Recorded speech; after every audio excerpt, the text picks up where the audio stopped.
one of the things, but also training comes hand in hand.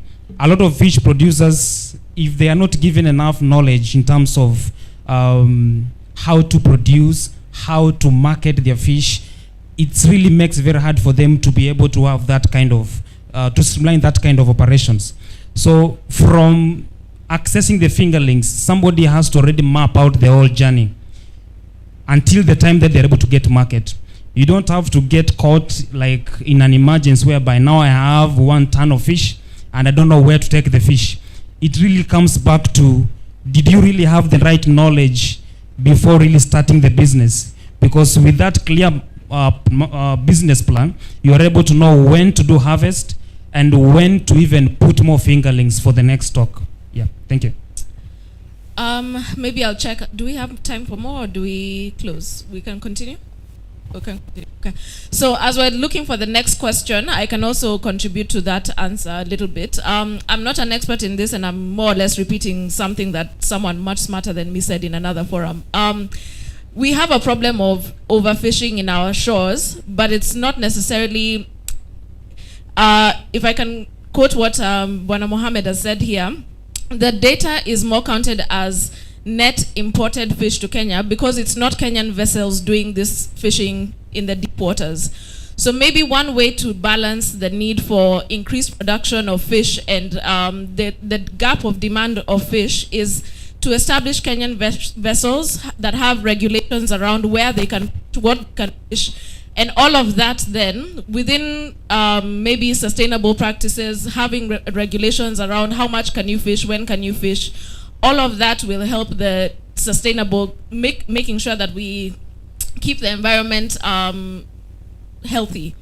I think what we lack here is the regulations, and not only the regulations, but the enforcement of the regulations. You'll find people doing a lot of deep sea fishing that is illegal, that is overfishing, that is unregulated, undocumented, no data, and that is what I think continues to harm our environment. Whereas if they set up regulations for that and enforce them, and then also localize it, I think that would also help in keeping the health of the environment. I think we have, somebody has the mic already. Okay, my question goes to Kuza Freezers. How does your work tie into county youth policies, youth employment schemes, or the economy youth agenda? That's the first question. The last question is, for example, I'm a civil engineer. I can design fish ponds and even manage production. But then I hesitate because the market are uncertain. So for the youth enterprises, low production leads to low marketing visibility. How can young innovators balance both, ensuring they stay visible even when output is still growing? Okay, maybe I can go with the first question, then probably I think the second question my colleague there can support. Yes, especially at Kuza Freezer, our business is actually youth-led, and one of the things why we do that is because the first investor or the first person who invests the business was actually the government through the Mbele na business plan competition, where we were able to get access to, I can call it startup capital to start the business. And it was basically meant for the youths. So from that point, I also saw that there is really much potential working closely with people who want to learn with me. Because I can say, even when I started Kuza Freezer, I never had 100% knowledge in whatever the cold storage space has.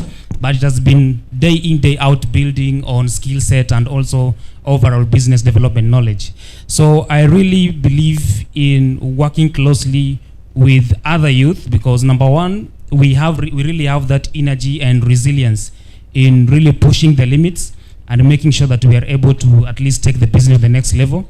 And leave alone the fact that we are the company, we are youth-led, but the communities we've been able to support, I can say 70% or 60% roughly are actually youth-led businesses who have been able to get access to our cold storage solutions. The issue of market you mentioned, we actually this year we launched our cold storage hubs, which are also fish marketplaces, where we are aggregating fish from fish farmers. Right now we are starting from the lake region, we are bringing fish in tons to Bamburi and distributing to other fish vendors. Think about logistics. Who are handling the logistics? We have a team who have been employed who are actually making money through logistics. Think about people who are processing the fish from the lake region, because the fish, when they come to Mombasa, they are already processed. There are youths employed from that region who are actually taking advantage of that. Think about the fish from the hub to the end consumer. Who is distributing the fish? The riders, these are actually youth. So we are really pushing also so much efforts in supporting other youth, also able to grow together. Yeah. So on the second question, I think my colleague will answer, but maybe to give a hint on whatever you're saying was the issue of you have an engineering background, but you feel like there is lack of market to implement your technology or what? Yeah, I think probably whatever you're building, maybe, because when you're building a solution, the first thing that comes to mind is, what solution are you solving? Is there a problem that you're really solving with the technology that you're building? So if you're just building, then looking for market, you're using the wrong approach. The best approach is to first go to the field, see the problem in the ground, and think about the technology that you have. How can you implement and solve that problem? And are those people you're solving the problem for willing to pay for it? Yeah. Maybe before James goes, Dennis, I want to use your company maybe as a success story. Can you tell us how many people you employ? Maybe high-level figures of sales revenue, where your business is at, and it's really just addressing the statement that he said that he has the skills but he's scared to start. Maybe you can demonstrate what you've been able to achieve so far, how many youth you're employing, so that they can get an idea. Just start the business and then you'll see where it goes. Sure, thank you. First, I was also very afraid to start, but I was happy to be linked with the right mentors. As I mentioned, Mohammed was actually one of the immediate mentor before I actually joined the university. And having the right people to work with can really help you think better through the idea that you want to build. Sometimes we really know that there is a problem to be solved, but we tend to use the long processes to reach that kind of goal that you're looking for. So for me, in my case, when starting up, I believe we already knew the problem in the ground, but I never had the technology know-how. So I was linked to technical mentors and also business mentors.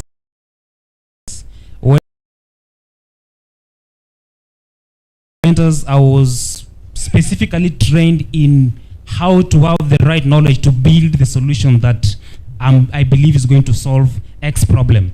The X problem was the issue of post-harvest fish losses. So the question was, what knowledge gaps do I need to be able to build sustainable cold storage solutions? I knew very well, doing computer science, I don't have skill set to build a freezer, but I have skill sets to maybe build a software application. But now I came back and I had to work closely with various industry. I can call them Juakali industry in refrigeration. And it's through that place I was able to get other skill set in refrigeration.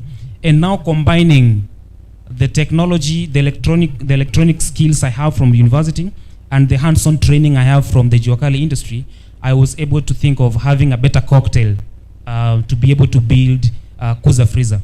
So apart from that, in terms of revenues, for the last 5 years, we've been able to distribute 450 solar-powered freezers. And this is by the end of the year 2023. But after that, we saw that there is something bigger we could do to support more fish farmers and fish producers, because we went back the drawing board after giving pay-go freezers and realizing that our customers are staying with fish for more than 3 to 4 days. You have given the fisherman access to freezer to reduce losses. But now the fisherman is staying with the fish for more than 3 days and failing to pay you. You cannot blame him, but you're blaming him for not having the right market or for not really reaching out to the market. So we saw that we were really spending so much investments in building pay-go freezers. So what we decided to do, not really shifting from the main problem, was the fact that now we decided to set up centralized cold storage facilities. So we have a 20-ton cold storage hub. Now what we're doing is like a different approach, whereby we don't want a fish farmer to end up complaining about fish storage. we offtake the fish from them. We store and control quality in our cold storage hubs. Then we distribute to various vendors. So in one way, you have reduced the stress of post-harvest fish losses, but also you have guaranteed market for these communities. So this is one hub, but we're looking now to scale it to other centers. Okay. Yeah. So I cannot really disclose in terms of revenue how much revenue you've been able to raise, but from the 450 product, I think we've been able to really do well in that market. And right now we are really in the place where we are also raising funding to be able to scale now the cold storage hubs across the country. Yeah. Very good. So there's an element of you created a problem through your solution in that people are stocking fish and it's not moving. Then now you're becoming the off-taker and solving the problem that you had created so that there's a full chain movement of the product. We didn't create the problem. We saw it. You saw the problem. Yeah, like there was now lack of access to ready market. Yes. So how do we help them get off? Like the colleague there mentioned the issue of when you have so much fish in your fish pond, you cannot keep on feeding the fish, but you need to get off the fish and get back the money so that you can restock again. Yes. So having the right partners who can offtake that fish is really key. And we are really looking around, working with other partners. There's a lot of partners doing fish feeds productions, others doing aquaculture. How do we work hand in hand with these people so that we are able to make sure that across the value chain, everybody is able to grow? Okay, perfect. I think we have time for one last question. Yes, one last question. Okay, my name is Agneta from NCCK. I just want to appreciate the innovators, what they are doing. And then my biggest question is, I'm in Kitui. I want to eat fresh fish. So which means, Kusa Prisa, what are you doing to ensure that you're able to transport fish from Mombasa, Pwani, to up country, whereby even the young people there, you can link up with them and be able to get market in up country, whereby there is no fish. Thank you. Good question. And I think also, James, you can answer that in terms of how do you make sure the connectivity of product across the country, it's not localized to one place? Sure. I think that's a good case study. Probably what we can do is come to Kitui, see how big the market is, if it is worth setting up another cold storage hub, because I believe quality control is really key, especially for people who are fish aggregators. So we need to set up a fish storage hub in Kitui so that it becomes a distribution point to other vendors. So I think that's a good point to note. I'll be happy to explore and see the synergies. Thanks. James, any thoughts about that? In terms of market, especially in the upcountry areas, first of all, we have to see if really there is a need for that market. Is the market really viable, first of all? Secondly, what I can say is really collaborations and business marketing strategies and partnerships, whereby you'll find out that we don't really have to be there physically, but maybe supplying maybe towards the supermarkets there. Maybe if we are also trying to establish another shop or set up like the way he has said. Basically, that's it for me. But because if the market is there, then there's no any kind of setback that will be there for you as an investor or as a business person to be able to explore the right market for you. Yes. To add to the conversation, I think aquaculture is one of the fastest growing sectors in the country, given that for the longest time possible, it was localized to the western region of Kenya. So most farmed fish used to come from the lake region. But I'd like to tell Madam from Kitui here that not all fish has to actually come from the coast region. Like it was mentioned, we have areas that have fish with no buyers, and we have areas that have buyers with no fish. So I think within the system, with organizations, the governments working together to fill up, to make sure that the gaps within the value chains are filled, would probably make sure that fish comes from wherever it is being produced to where the buyers actually need it. That is one. Two, I'll also say, I think one of the places that produces farmed fish in this country higher than the coast region is actually the central region. And it's surprise, because there's always the assumption that people from central don't like fish, but they are the highest producers of fish. So what does that show us? It shows us that with the right mindset, people can actually make money from the aquaculture business. And no stereotyping or anything, we already know that I think the people from central Kenya are the people with the biggest business mindset in this country. They go anywhere, they know how to monetize. So maybe the young people from the coast region can also borrow a leaf from that. So, Madam from Kitui, samaki wako na wanaweza fika. Thank you. All right, perfect. So I think we have come to the end of the session. Maybe if I can summarize 2-3 key points that we've gotten from the discussions. The first is the opportunities are there. It is up to the young people to figure out where the gaps are. And it doesn't have to be directly like a fish pond or you are becoming a fisher folk yourself.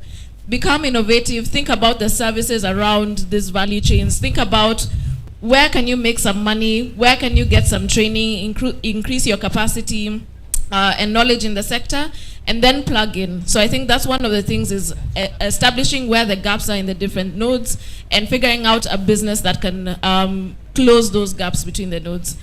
The second, I think, is around access to information and markets. Clearly, there's a difference between where the people who want to buy are and where the people who are supplying are. So again, an opportunity for young people. Think about if I know that there's a very big demand, for example, in Kitui. That seems like a business opportunity to me. You go and you figure, and I like the response that was given here, is figure out what the data indicates in terms of the market size. Who is demanding the fish? Is it consistent demand, or is it one person who wants to eat maybe one fish in, once a quarter? That's not a sustainable market. So determine the markets and then think about what you can do to close that gap. And then the last, and I think it was brought up very strongly, is the aspect of mentorship. Making sure that as you're starting a business, engage people who have the right expertise, the right knowledge, the right connections and networks as well to be able to support you to grow your enterprises. So I hope this discussion has sparked some curiosity in all of you in terms of sustainable aquaculture, different ideas. There's huge opportunities in seaweed. There's huge opportunities in aquaculture. I think the rest of us are here the rest of the day, for the rest of the week. If you have any questions, want to engage us, want to figure out something, maybe you have a business idea, you don't know where to start, feel free to reach out to us. So I hope the session has been good. I hope it has been helpful, and thank you so much. Thank you so much. We'll take a group photo for everybody who was involved in the panel. So I hope they're ready. Let's take a group photo.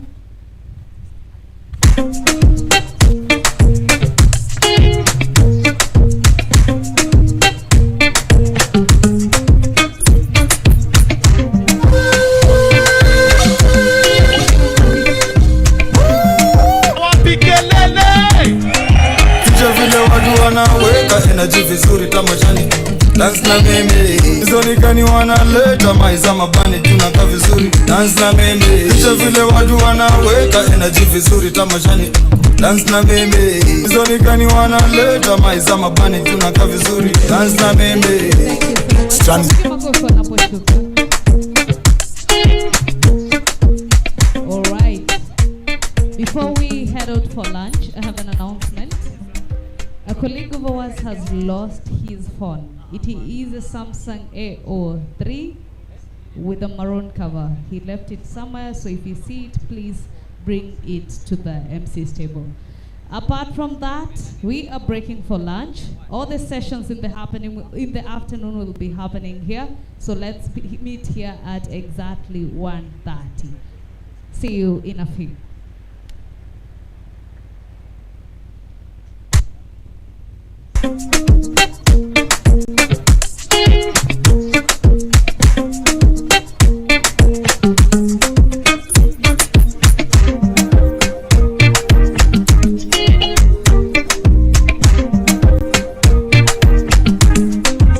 Vile watu wanaweka energy vizuri tamashani dance na mimi zonikani wanaleta maiza